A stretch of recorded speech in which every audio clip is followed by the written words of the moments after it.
పాత్రికేయ సోదరులకు, విచ్చేసిన ప్రేక్షక దేవుళ్లకు అందరికీ స్వాగతం.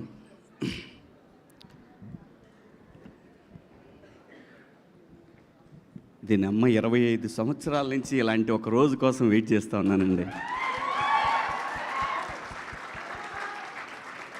ఎప్పుడు మైక్ తీసుకున్నా మైక్ భయపడేది, ఇప్పుడు నేను భయపడుతున్నాను.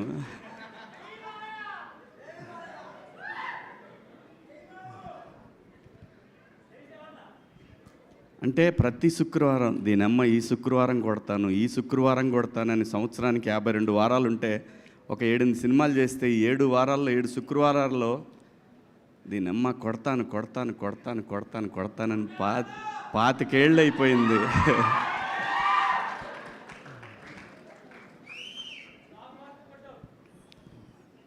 ప్రతి ఆర్టిస్ట్కి ఒక కళ ఉంటుందండి. వాడి గురించి ఆ రోజంతా మాట్లాడుకోవాలా. నాకు వణుకు వస్తుంది. ఫస్ట్ టైం నాకు దీనమ్మ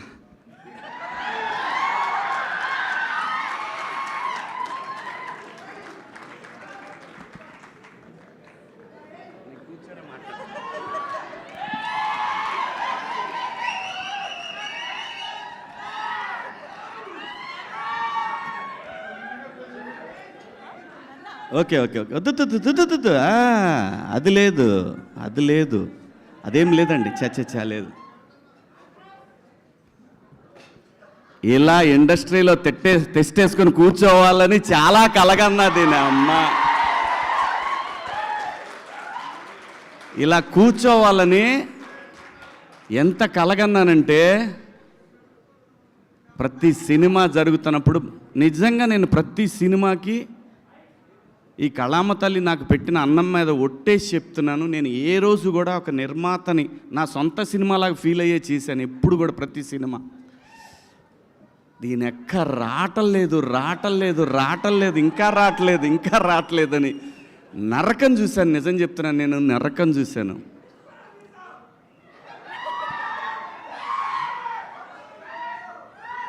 నాకు ఈ సినిమా వచ్చినప్పుడు, ఈ సినిమా కాదు, బిగ్ బాస్ హౌస్ నుంచి వచ్చిన తర్వాత చాలా స్క్రిప్ట్లు విన్నాను. చాలా వచ్చినాయి, చాలా స్క్రిప్ట్లు. నిజం చెప్పాలంటే ఆగురా బైని నా బాధ చెప్పుకుందా ఉంటే మీరు. చాలా స్క్రిప్ట్లు వచ్చినాయండి. చేద్దామంటే చేస్తే బొచ్చేది డబ్బు వచ్చేది. నేను అప్పుడు అనుకున్నా, 13 ఏళ్ళు ఇండస్ట్రీకి దూరంగా ఉండి కూడా బతకగలిగిన నా కొడుకుని ఇంక ఈ డబ్బులు